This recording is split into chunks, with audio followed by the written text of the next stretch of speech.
ndax Capitaine Touré dafa plainte ki nga xam ne mooy Serigne Bassirou Gueye nañ leen dem déglu ci Ibrahima Gueye mu indi si ay leeral yu leer nañ yu ñëwaat léegi. tuuma yu ñaaw yu salte yi nga xam ne teg na ko ci Capitaine Touré ma di ko conseillé ne na porté plainte Serigne Bassirou Gueye fa la ñuy wax idage naka fa porté plainte li tax mu di ko porté plainte mooy Serigne Bassirou Gueye daf ko tuuma bu diis mooy daf ko jàppee nit koo xam ne am xelam matu te en tant que magistrat nga nekkoon procureur 9 ans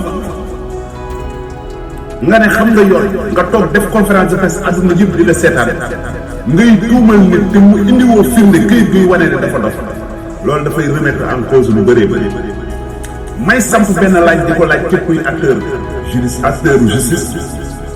magistrat procureur avocat greffier ñëpp Serigne Bassirou Gueye si conférence de presse am dafa mel ni ku bëggoon nee na Ousmane Sonko wax nit ñi dëgg déglu leen ma bu baax man droit laay wax moom mii di procureur moom mooy maître des poursuites mooy toppe enquête préliminaire bañ koy defal gendarmerie wala police loolu à titre de renseignement simple la moom mooy uti ay preuve yoon dafa def ki nga xam ne dañ la tuuma bu diis yàq sa der dénigré la ci kanamu àdduna yoon moo la may bés boo taxawee ñu di la àtt pexe boo mën a jëfandikoo bu mu mën a doon de quelque nature que ce soit même booy fen sax yoon may na la nga fen c'est-à-dire yoon may na Ousmane Sonko sax mu wax lu dul dëgg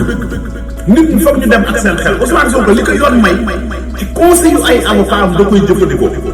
yoon may na Ousmane Sonko mu ñu tuumal mu taxaw sax fen pour setal deram parce que kaso bay na doy waar goo xam ne ñu bëri sànq nañ leen yàq seen àdduna donc yow pexe boo mën a def ba rëcc muy Ousmane Sonko di Pathé Ndiaye di leen waa procureur moom xanaa nekkul procureur 9 ans xanaa daawul àtte xanaa nekkul magistrat xanaa moom si droit jàngul ne ki nga xam ne moom la ñu tuumal yoon moo la may nga ut pexe yoo ut pour setal sa bopp moo xam dëgg la moo xam du dëgg yoon moo la may lool yoon ki nga xam ne moo la tuumal muy Adji Sarr ak moom procureur nga xam ne moom Adji Sarr ñooy ànd si procès bi yéen ñooñu yéen indi seen i firnde pour dugal kii di Ousmane Sonko mais Ousmane Sonko yoon may na ko moyen bu mën a am bu def pour setal dara loolu juriste yi ñoo ko moom li ma wax na bu dul dëgg na juriste yi ne yoon mayewul loolu noonu nee na Ousmane Sonko bind na igage bind cour suprême bind mais ba léegi loolu dafay duggaat ci cadre Ousmane Sonko mais ay avocat ñi ngi def seen liggéey mais moom it ay pexe boppam bu ko mënee def bind pour setal dara loolu yëpp yoon moo ko may du caag ni dafa cuune du caag ni ay avocat am mënoon nañ ko bind ay avocat am dafa am parti bu ñuy liggéey moom dafa am pàcc boo xam ne si bu fa yaakaaree ni mën na setal boppam li ko yoon may daf koy jël Capitaine Touré nag lii la procureur Serigne Bassirou Gueye waxal ci kaw àdduna man Ibrahima Sall en tant que président ASER di xeex ak yelleefu doomu aadama bañ ko teg nit injustice ku ko tuutil ku ko doyagul maa ngi lay indil sama soutien di la jàppale jusqu'à la dernière énergie quand soit le prix à payer même buñ ciy dem kasu ñu dem ci kasu pare nañu pour jël la pool d'avocat ponkali avocat ñu porté plainte Serigne Bassirou Gueye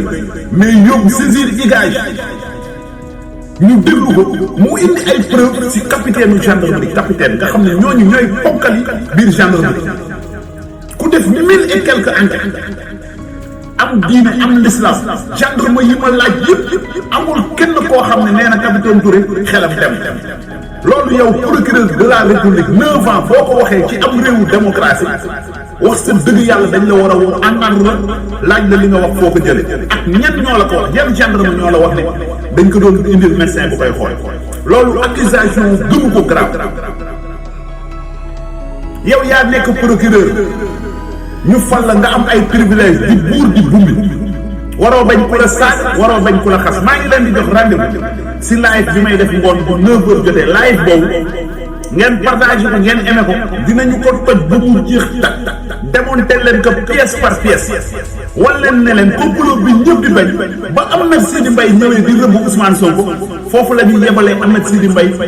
moom ak Adji Sarr pour ñu commencé seen mission foofu la lépp tàmbalee après nag masque yi di wadd benn ko réew mi kenn du fi noot nit kenn du fi xooxataal nit kenn du fi tuumal nit kenn du fi dénigré doomu aadama ñetti pouvoir yëpp mënul nekk ci loxo benn doomu aadama exécutif judiciaire assemblée nationale. waaw asalaamaaleykum gars yi maa ngi leen di ziaraat bu baax a baax waaw ginnaaw kàddu yi nga xam ne Ibrahima Gueye yëkkati na ko ñoo ko déggandoo ñoo déggandoo kàddu yooyu nga xam ne Ibrahima Gueye yëkkati na ko mu nekk loo xam ne su fekkoon man may capitaine Touré noonu lay def quoi damay dem ma plainte ko may dem ñoom loolu la ñuy def quoi ñoom boo leen waxee ni nga tudd rek ñu ne dañ lay plainte quoi fekkoon maay capitaine Touré damay dem ma plainte ko man tamit ba xam naa ne su ko plainte du mujj fenn mais na ko plainte rek na ko plainte gars yi moom ku leen plainte tamit daa mel ni sa bopp ngay sonal rek dañ ciy topp ba sonn rek mais du mujj fenn ndax gis ngeen Ousmane Sonko ñaata plainte la plainte instant bi nii faale wuñu ko lijjanti wuñu ko comme koo xam ne deful benn plainte sax fa léegi nii